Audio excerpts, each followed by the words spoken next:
vídeo de hoje eu vou fazer uma breve análise do livro 1984 do George Orwell. Vou fazer algumas analogias também aos dias atuais sobre as formas de controle apresentadas no livro. Eu já fiz uma análise do livro Revolução dos Bichos do mesmo escritor. Quem tiver interesse, eu vou colocar o vídeo nos cards e também no final desse vídeo.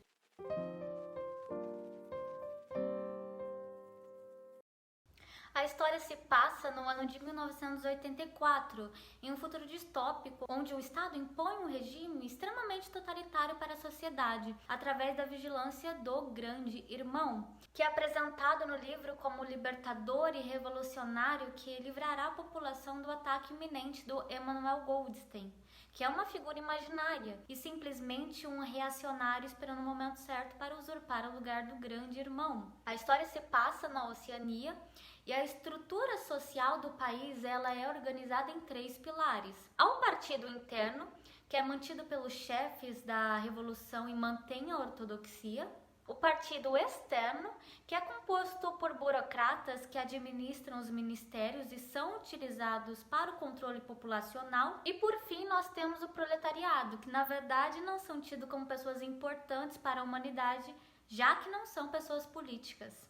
E esse controle ele é apresentado de diversas formas. Nós temos a teletela, que é uma espécie de televisão instalada por toda a cidade, inclusive dentro das casas, que são utilizadas para vigiar a população e assim reprimir qualquer sinal de traição. Vemos o controle das rádios, das notícias, dos cartazes nas paredes, que são elementos muito presentes no livro. O que me chama primeiro a atenção não é de fato a presença da teletela e o monopólio da informação. Até porque, quando estamos falando de um regime ditatorial, ninguém é ingênuo bastante para acreditar que a liberdade é garantida e as informações são genuínas. No livro, nós vemos uma coisa chamada pensamento-crime. É quando o Estado tem total controle sobre sua mente e utiliza desse controle para erradicar qualquer pensamento que seja contrário à ortodoxia do partido. Há, nesse caso, a polícia do pensamento, que utiliza a psicologia e a vigilância para encontrar,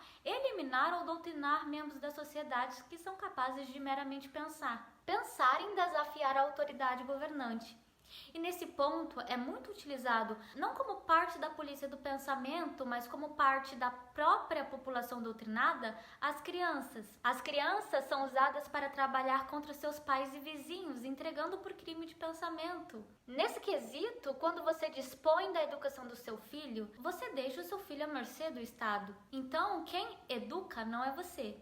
Chega o dia, como vemos nos dias de hoje, que é muito mais fácil para um adolescente concordar com a professora do que com os próprios pais. Os pais acabam sendo vistos como pessoas tradicionais, opressoras, ultrapassadas, dependendo do caso, enquanto o professor que doutrina é visto como real educador. Olhar para os pais não como aqueles que merecem uma mínima compreensão, mas como aqueles que estão errados e merecem ser denunciados não detém de grande esforço. Afinal, aqui, quem diz o que é certo e errado é o Estado, não eles. Depois nós vemos o chamado duplo pensar, que é basicamente 2 crenças opostas e ao mesmo tempo verdadeiras. A realidade aqui é tão distorcida que os personagens não estão mais vivendo a realidade. O governo ele sempre alterava a ordem das coisas. Quando eles insistem, por exemplo, em falar do adversário de guerra da Oceania, um dia é um e o dia é outro. E eles simplesmente não percebem porque já estão habituados em modificar a verdade e a mentira. O próprio lema do partido é duplo pensar.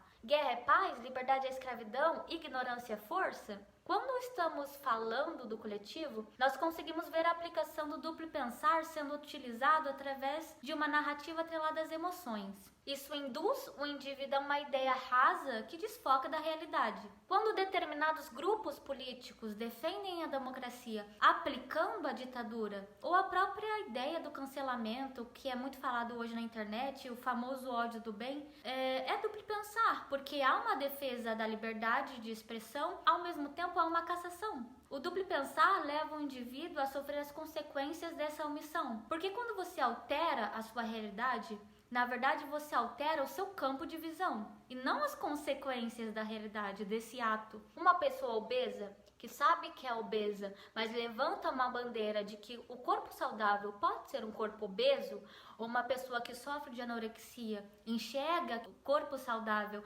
é o corpo extremamente magro.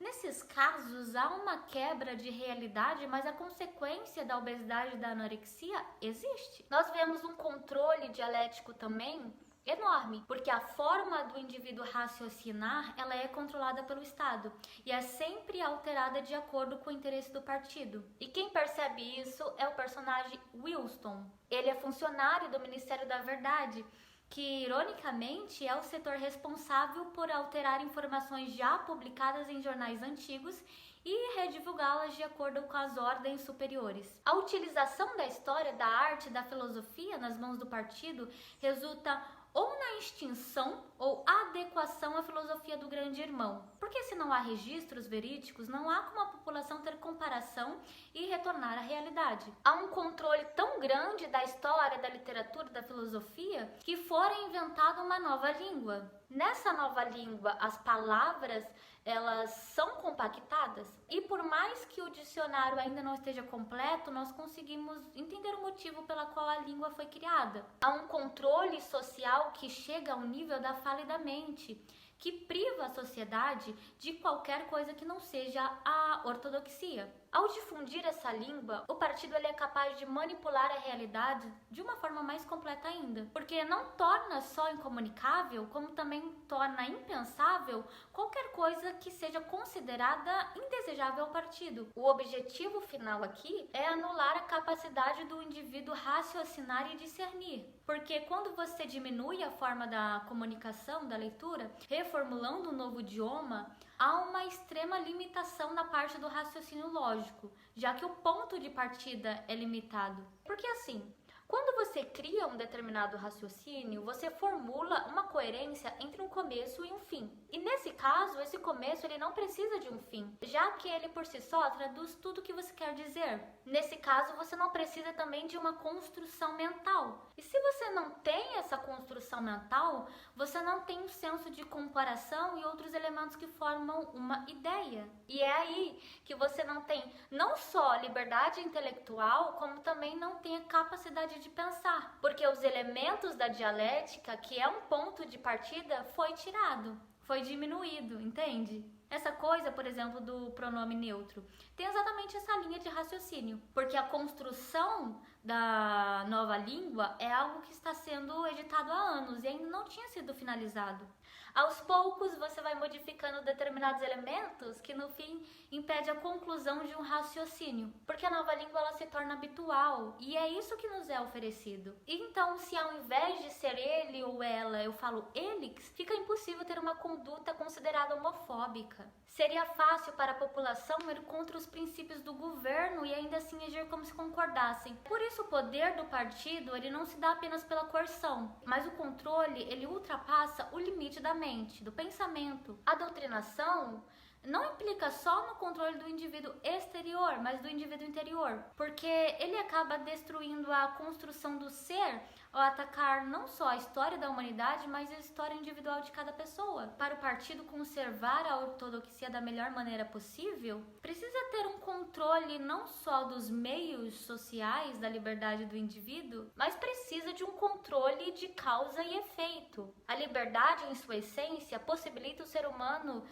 de ser causa e, através da consequência dessa causa, surgem os efeitos. Quando há um domínio da causa, daquilo que o ser humano é ou decide fazer no exercício da sua liberdade, você não precisa mais se preocupar com os efeitos, porque eles serão de acordo com o pensamento do partido. Wilson, ao ser atingido pela realidade, poderia mudar o curso do partido, porque o ser humano ele possui a liberdade plena de mudar o curso da causalidade dependendo da decisão que se toma. Por isso que Wilson é tido como uma ameaça e precisa ser submetido novamente às normas governamentais. Não se pode permitir que o indivíduo, nesse caso, tenha um controle da causa. O Estado precisa fazê-lo enxergar através da ortodoxia do partido. No início do livro, ele declarava que a liberdade é poder dizer que 2 mais 2 são 4. E no final do livro, o partido, utilizando a tortura e a manipulação, o convence de que 2 mais 2 são 5. A realidade aqui é aquela que o Estado diz que é. Você mostra então que o indivíduo tem liberdade, privando de liberdade. E o vídeo de hoje foi esse. Eu falei um pouquinho sobre as formas de controle do livro, que eu achei interessante dizer. E bom, se você gosta desse tipo de vídeo, se você já leu 1984, eu quero saber a sua opinião sobre o livro, sua experiência. E é isso, Deus abençoe vocês e até mais. Não se esqueça de inscrever-se no canal, ativar o sino de notificação para você não perder mais nenhum vídeo, dar like nesse vídeo e é isso, Deus abençoe vocês novamente.